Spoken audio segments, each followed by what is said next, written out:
साथीहरु मलाई चाहिँ फुल पुरा मनपर्छ हो।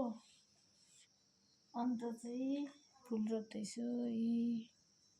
यो खालको फुल के भन्छ यसको नाम पनि बिर्स्यो। सानो सानो पटमा रोपेको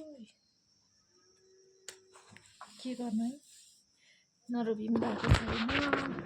मम्मी फिटेर रेडी छ है, फिटेकै हो यो, फिटेर रेडी बनायो।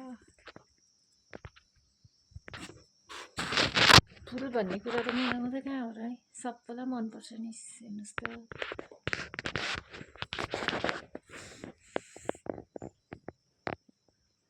यत्रो यत्रो छ, सानो चाहिँ हुन्छ होला एक दिन ठुलो है।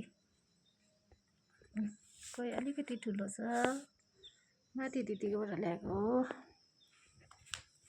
महँगो छ, महँगो पनि के गर्नु, फुलको बिउ पनि सबैको फेभरेट हो नि है फुल त। इस हेर्नुहोस् न, सबैलाई मनपर्ने फुल भन्ने कुरा है।